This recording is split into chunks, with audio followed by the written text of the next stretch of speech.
안녕하세요. 조성태 박사의 생긴대로 건강톡톡 아나운서 김민영입니다. 피부에 트러블이나 가려움증이 생기면 무척 신경이 쓰이고 예민해집니다. 그런데 얼마 전 한 기사를 통해서 피부와 우리 몸의 장기가 밀접한 관계가 있다는 걸 알게 되었는데요. 위나 대장, 췌장, 그리고 간의 문제로 인해 피부에까지 문제가 생긴다는 겁니다. 그러고 보면 이 시간을 통해 박사님께서 늘 강조하시는 것처럼 우리 몸은 개별의 기능을 가진 걸 넘어 서로 유기적인 관계로 이어져 있다는 사실 다시 한번 확인할 수 있었는데요. 생긴 대로 건강톡톡, 오늘 첫 번째 주제로 피부 알레르기와 고환 통증에 대해 알아봅니다. 고환의 통증과 피부의 문제, 과연 어떤 연관이 있을까요? 강의를 통해 제대로 알아보겠습니다. 그럼 강의 들려주실 조성태 박사님 모셔볼까요? 박사님 어서 오세요.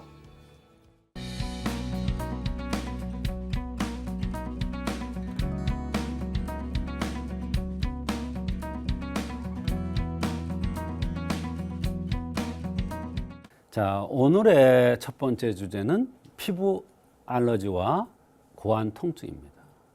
대개 알레르기 반응이라고 알러지라 이렇게 얘기하는 경우는 병이 깊다, 원인을 잘 모른다, 치료가 잘 안 된다 이런 뜻입니다. 얼마나 어려우면 피부 알레르기라는 병명을 붙였을까요? 원인을 모르는 거예요. 근데 한의학에는 이 피부 알레르기를 바라보는 각도가 다릅니다. 피부가 알레르기 증상이 나타나는 원인이 아주 다양한 곳에 있습니다. 그것을 찾으려면 아주 깊이 있는 인체에 대한 연구가 이루어져야 그 원인을 찾을 수가 있는 것입니다. 근데 그 중에서 오늘은 고환의 통증과 관련된 피부 알레르기 질환에 대한 얘기가 되겠습니다. 고환의 통증도 사실은 쉬운 거는 아닌데 이게 원인이 돼서 피부 알레르기 증상이 나타날 수가 있다는 뜻이 되겠습니다. 피부 알레르기의 한의학적 원인은 소장열입니다. 어렵죠. 소장열이다. 소장열이 도대체 뭐냐? 한의학에는 오장이 있고 육부가 있습니다. 오장의 열이 있고 육부의 열이 있는데 이 소장열은 육부의 열입니다. 소장열이 나는가를 아는 방법은 생긴 대로 병이 온다는 차원에서 생긴 모습에서 명확하게 그 소장열의 형상을 찾을 수가 있습니다. 첫째, 상순이 살짝 들린 사람입니다. 요거는 대장에 속하고 요거는 소장에 속합니다. 그래서 살짝 상순이 이렇게 들린 사람의 경우 일단 소장열이 올 가능성이 많은 체질이라는 것을 알 수가 있습니다. 그런데 이 소장은 심장과 아주 연관이 깊습니다. 그래서 심소장이라고 얘기를 하죠. 그런데 심장은 얼굴이 붉다고 제가 말씀드린 바 있는데 소장도 역시 얼굴이 붉은 게 특징입니다.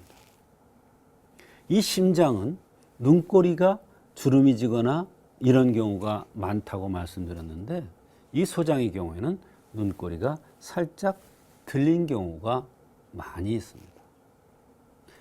또 소장은 수태양 소장이에요. 수태양 소장이에요. 태양이에요. 이마가 넓어요. 코가 들리고 눈꼬리가 들린 이것도 태양입니다. 그래서 상순이 뾰족하고 눈꼬리가 살짝 들리고 얼굴이 붉고 이마가 튀어나오고 이마가 넓은 사람들이 대개 소장열에 의해서 병들이 잘 옵니다. 소장열이라고 이렇게 써놨는데 소장열이라는 뜻은 바로 그런 사람들에 의해서 오는 열증이다 이런 얘기예요. 그러면 여기에 나타나는 증상이 어떠냐? 입안이 잘 헐거나 생식기 쪽으로 가렵거나 어린아이들이 자꾸 생식기를 만져요. 그래서 음부 소양증 같은 증상, 여성의 경우는 아래가 가려운 증상들이 잘 나타날 수가 있습니다. 입안이 잘 헐고 피부 알레르기 질환이 여기서 나타날 수가 있습니다. 그런데 특징은 심장은 심소장인데 심장은 소장에 의한 경우에는 대개 보면 땀이 있습니다.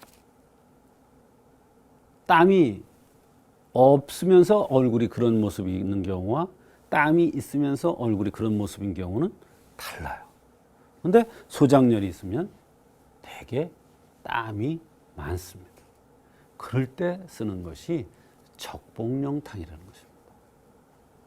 여기에 도적산이나 도적탕이라는 게 있는데 이것은 땀이 안 나는 게 특징입니다.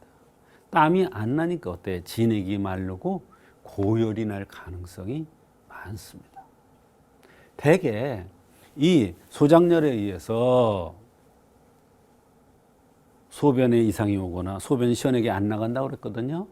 그러면 다리가 아프다는 일을 잘하고 어린아이들이 다리가 아프다고 그래요. 심한 경우에는 다리를 배란간에 쓰지 못하는 경우도 있습니다. 얼마나 이 소장열에 대한 얘기가 많은지 한도 끝도 없을 수밖에 없어요. 워낙 어려운 얘기고 이거와 연관되는 병들이 너무나 많아요. 이게 피부 알레르기의 첫 번째 소장열이 들어가는 거예요.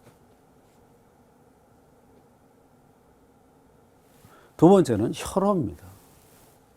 혈이 부족해요. 기가 허하다. 혈이 허하다. 기가 허하면 자꾸 살이 찌고 땀을 흘립니다.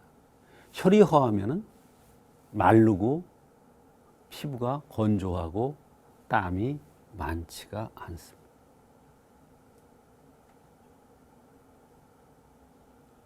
혈이 허하기 때문에 건조해요. 땀이 별로 없어요. 그럼 내열이 발생해요. 그럼 피부 알레르기 증상이 나타날 수가 있는 것입니다. 이게 검사상에 나타날까요? 이게 뭐 발라서 나을까요? 안 돼요. 혈이 허하면은 혈을 보충해줘야죠. 소장열이 있으면 소장열을 없애줘야죠. 그래야 피부 알레르기가 낫는 거예요. 아까 소장열은 뭐라고 그랬어요? 생식기 끝이 자꾸 가렵고 아이들이 자꾸 생식기 만지는 게 그래서 만지는 거예요. 어떤 애들은 모서리 갖다 비벼요. 자꾸 거기가 이상하니까. 그거와 연관돼서 고안의 통증이 나타날 수가 있는 거예요.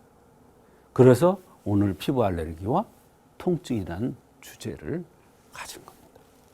오후 발열. 열이 나잖아요. 근데 오후에 났냐? 오전에 났냐에 따라서 다른데 오후에 열이 나요. 이런 경우는 대개 보면 늘씬하게 생기고 뼈골 위주로 생기고 광대뼈가 나오고 깜잡잡하고 눈 밑에 다크서클이 있는 사람들이 오후에 발열이 잘 나타나는데 이런 사람들이 오후에 발열이 나타나면 진액이 마르기 때문에 열이 나기 때문에 피부에 알레르기 증상이 나타날 수가 있습니다. 그 다음에 노인성 혈호증. 나이가 들면은 이상하리만큼 피부가 건조해지고 그렇게 매끈매끈했던 피부가 온데간데 없어집니다. 바로 진액이 고갈되기 때문에 그렇습니다. 그래서 노인성으로 혈호증에 의해서 피부 알레르기 증상들이 나타날 수가 있는 겁니다.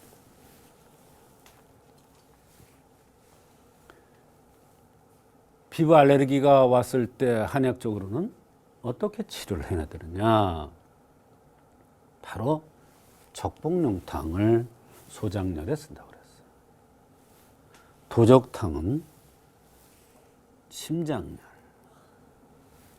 사물탕은 혈이 허해서 피부 알레르기 왔을 때, 소건중탕도 요거의 변방인데 바로 혈이 부족돼서 피부 알레르기가 왔을 때 씁니다. 오후 발열이 나서 피부 알레르기 올 때 이진사물.